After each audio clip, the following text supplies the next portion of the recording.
আরজিকর কাণ্ডের বিচার চাইতে ও মুখ্যমন্ত্রী মমতা বন্দ্যোপাধ্যায় পদত্যাগের দাবিতে ২৭ আগস্ট ছাত্র সমাজের ডাকে নবান্ন অভিযানে মমতা পুলিশের সীমাহীন অত্যাচার, ছাত্রদের উপর লাঠিচার্জ, আইনি সহায়তা সহ সর্বতোভাবে পাশে থাকার বার্তা দিয়ে একাধিক গুরুত্বপূর্ণ বিষয় নিয়ে এবং মমতা বন্দ্যোপাধ্যায়ের পদত্যাগের দাবিতে মুরলীধর সেন লেনের বিজেপি কার্যালয়ে সাংবাদিক বৈঠক করেন রাজ্যের বিরোধী দলনেতা শুভেন্দু অধিকারী।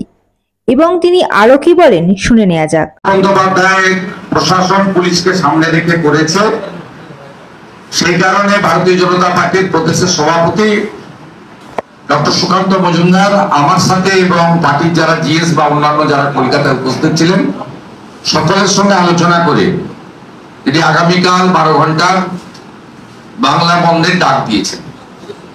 ভারতীয় জনতা পার্টির এই বন্ধ শান্তিপূর্ণ হবে, জনগণের অংশগ্রহণের মধ্য দিয়ে এই বন্ধ আমরা সুনিশ্চিত করব।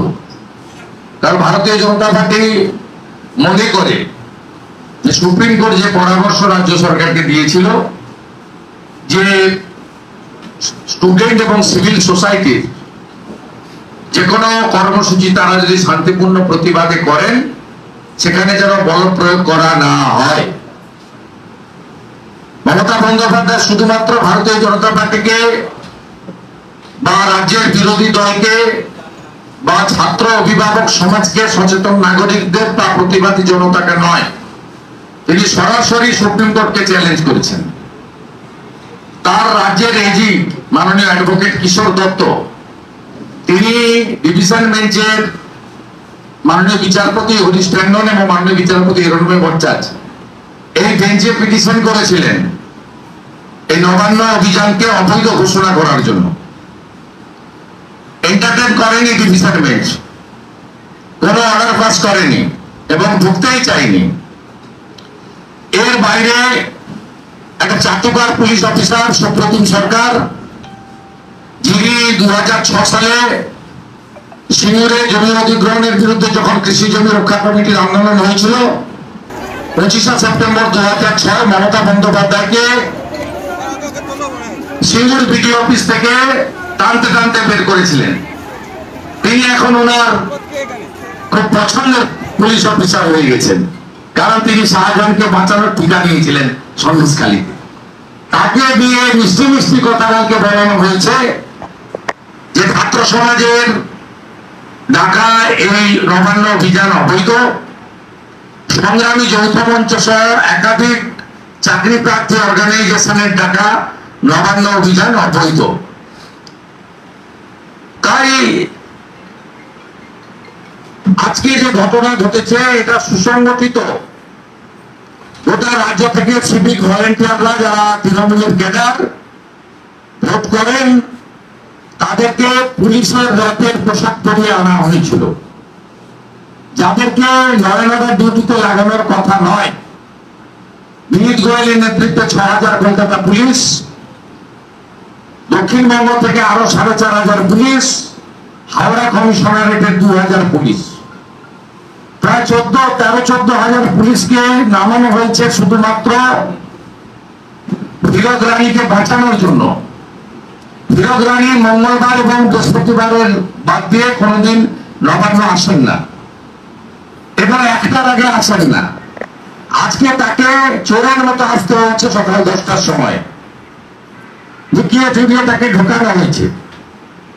এবং আমি হ্যাটসঅ্যাপ করি জনতাকে, সচেতন নাগরিকগণকে, ছাত্র সমাজকে, অভিভাবকগণকে, যে শরৎ চ্যাটার্জি রোড দিয়ে গিয়ে এত বাধা, এত প্রাচীর, এত সিরিঞ্জ, এত গ্যাস, এত জলকামান, এত বজ্র, এত লাঠি, এত রক্ত, তারপরেও শরৎ চ্যাটার্জি রোডে নবান্নর সামনে দাঁড়িয়ে দফা 1 দাবি 1 মুখ্যমন্ত্রী পদত্যাগ বলে এসেছেন। আগামীকালের সর্বাত্মক 12 ঘন্টার বন্ধকে আমি ভারতীয় জনতা পার্টির কর্মী সমর্থক শুধু নয়, আরজিকরের বেদনাদায়ক, মর্মান্তিক, হৃদয় বিদারক যে ঘটনা সচেতন সংবেদনশীল নাগরিক সমাজকে নাড়িয়ে দিয়েছে, মা দিদি বোনেরা যে ঘটনায় ক্যাপিটাল পানিশমেন্ট চাইছেন, তার অত্যাচারীদের দৃষ্টান্তমূলক শাস্তির দাবিতে এবং আজকের অত্যাচারের প্রতিবাদে ধর্মঘট সামিল হওয়ার আবেদন করি। আজকে এখনো পর্যন্ত আমাদের 132 জন পশ্চিমবঙ্গের সচেতন নাগরিক, অভিভাবক, ছাত্র ছাত্রী আহত হয়েছেন, 17 জন মহিলা আহত হয়েছেন। আমরা 11টি প্রাইভেট হসপিটালে ভর্তি করেছি 35 জনকে, 82 জনকে মেডিকেল ট্রিটমেন্ট করে বাড়ি পাঠানোর ব্যবস্থা হয়েছে। আরো 15-20 জনের মেডিকেল ট্রিটমেন্ট এই মুহূর্তে হাওড়াতে এবং কলকাতার বিভিন্ন জায়গায় করা হচ্ছে। ভারতীয় জনতা পার্টির পক্ষ থেকে হেল্পলাইন নাম্বার চালু করা হয়েছে। আজকের কর্মসূচিতে যারা আহত হয়েছেন, যাদের রক্তপাত হয়েছে, তাদের সম্পূর্ণভাবে সুচিকিৎসার দায়িত্ব ভারতীয় জনতা পার্টির প্রদেশ নিয়েছে। এর বাইরে গোটা রাজ্য জুড়ে কালকে মধ্যরাত্রি থেকে গ্রেপ্তার শুরু হয়। কেশপুরে 11 জন গ্রেপ্তার হয়েছে, দেবরাতে একজন গ্রেপ্তার হয়েছে, বনগাঁতে গ্রেপ্তার হয়েছে এবং 4 জন ছাত্রকে, যারা এই আন্দোলনে অন্যতম সমন্বয়ক ছিলেন, তাদেরকে রাত্রি 12:30টার সময় হাওড়া কমিশনারেটের পুলিশ, যখন তারা স্টেশনে চলে আসা পুরুলিয়া এবং বীরভূমের লোকদেরকে টিফিন প্যাকেট দিচ্ছিলেন, সেই সময় গ্রেপ্তার করেন। আমি সকাল 7:30টার সময় এক স্যান্ডেলে পোস্ট করি, যখন তার বাবারা, মারা, দাদারা কান্নাকাটি করতে আরম্ভ করেন আমাদের কাছে। এরপরে বেলা 10:30টার সময় পুলিশের পক্ষ থেকে বলা হয় যে একজন রাজনৈতিক নেতা সোশ্যাল মিডিয়ায় ভুল প্রচার করছেন, ওনারা আমাদের কাছে আছেন, আমরা তাদের গ্রেপ্তার করেছি এবং বাড়িতে নাকি খবর দিয়েছে। আমার টুইটের কাউন্টার টুইট করার পরে 10:30টার পরে যখন পরিবারের লোকেরা কলকাতা হাইকোর্টে লিভ নিচ্ছে, তখন তাদেরকে ফোন করে জানানো হয়েছে যে আপনার বাড়ির লোক অ্যারেস্ট আছে। একটু আগেও বাড়ির লোকদেরকে ফোন করে বলা হয়েছে যে আপনারা আসুন থানাতে, কারণ মহামান্য বিচারপতি কলকাতা হাইকোর্ট তিনি লিভ গ্র্যান্ট দিয়েছেন।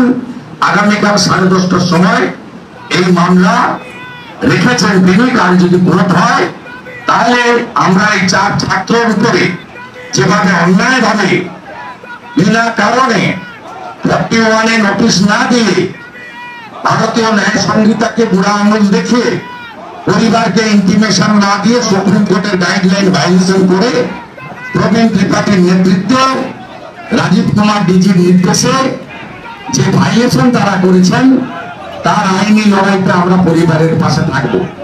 গোটা রাজ্য জুড়ে টুনটা কয়াল সহ এই মুহূর্তে 100 জনেরও বেশি গ্রেপ্তার হয়েছিলেন। আমরা অনেককেই পুলিশকে বাধ্য করেছি ছেড়ে দিতে।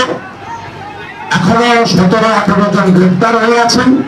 আমাদের মাননীয় রাজ্য সভাপতির নেতৃত্বে রাজ্যের একটা টিম লালবাজারের উদ্দেশ্যে তারা গেছিলেন, তাদের পথে আটকে দেওয়া হয়েছে।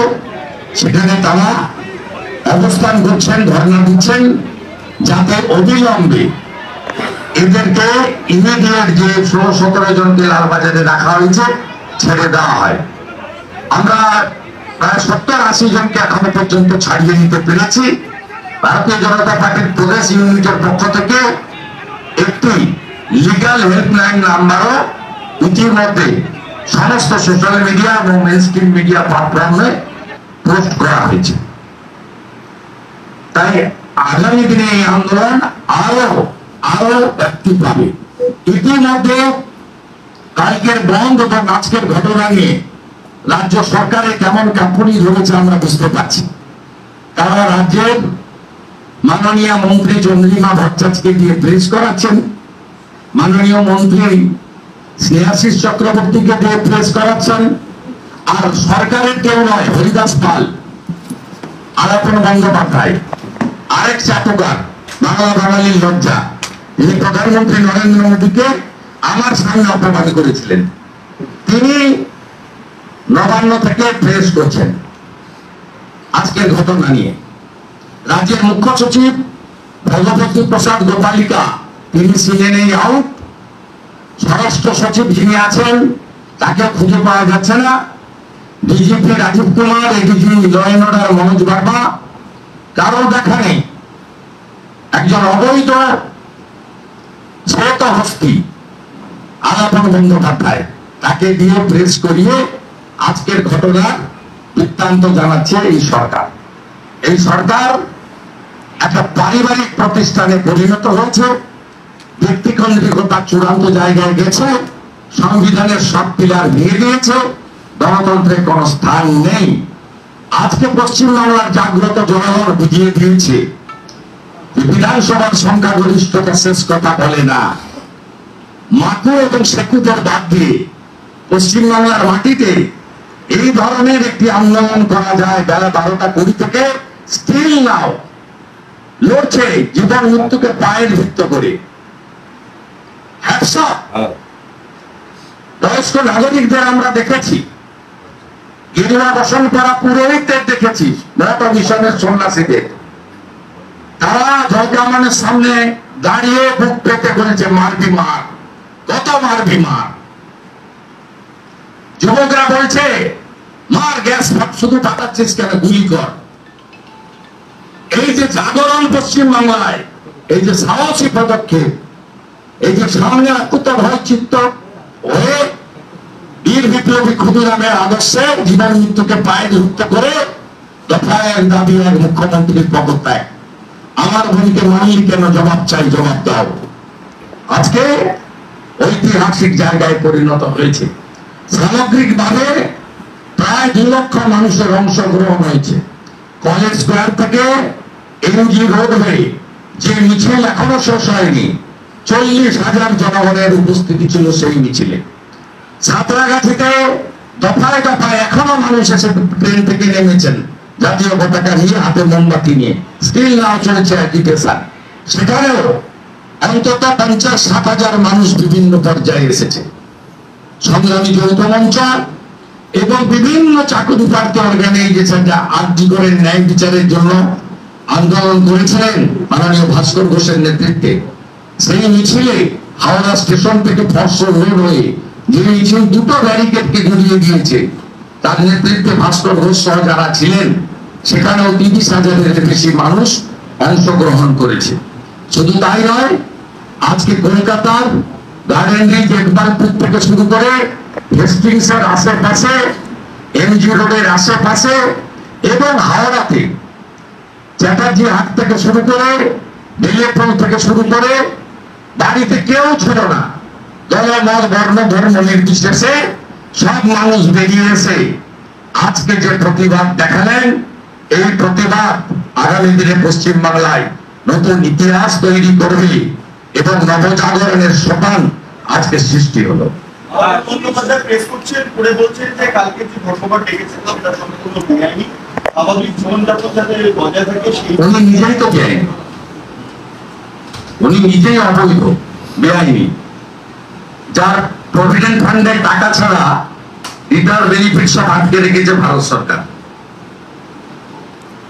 যেহেতু তিনি is central cadre rule violation করে যশস্বী প্রধানমন্ত্রী নরেন্দ্র মোদীজিকে তিনি কলাইকুণ্ডা এয়ারবেসে অপমান করেছিলেন, তিনি নিজেই অবৈধ। তিনি কাকে অবৈধ ঘোষণা করছেন?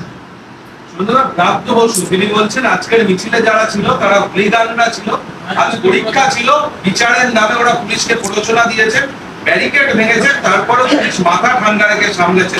আমরা ভেবেছিলাম একটা মিছিল সিজিওর দিকে যাবে, কিন্তু তারা নবান্নের অভিমুখে আসার চেষ্টা করতেন, তাতে সফল না হয়ে পরিত্যক্ত একটা শব্দ বন্ধ আগামীকাল তারা ডাকলেন। এটা বাংলার মানুষ ব্যর্থ করবে। নবান্নতে ছাত্র সমাজ অভিভাবকদের যাওয়ার দরকার নেই, প্রাপ্ত বসুই যাবেন, প্রাপ্ত বসুই যাবেন।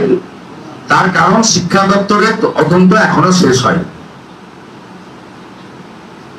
অর্থাৎ প্রাপ্ত বসুরই নিজের অপেক্ষা করা উচিত। সিজিওতে আমরা যাব না, প্রাপ্তবাবুকেই যেতে হবে।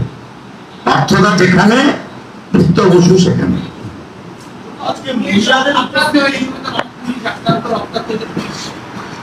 এগিয়ে দিয়েছে মমতা ব্যানার্জি, নিচের তলার পুলিশকে। আজকে তো মমতা ব্যানার্জিকে মানে তার গদিটা আপাতত ঠেকিয়ে দিল পুলিশ। ভারতীয় জনতা পার্টি বা আজকে যারা শুভবুদ্ধি সম্পন্ন মানুষরা আন্দোলনে ছিলেন, তারা চাইলে আমরা সব আপনার মমতা ব্যানার্জির বাড়ি অব্দি তো ঢুকে যেতে পারত। যে নিচের তলার পুলিশ কর্মীরা আহত হয়েছে তাদের প্রতি আমাদের পূর্ণ সহানুভূতি সমবেদনা আছে।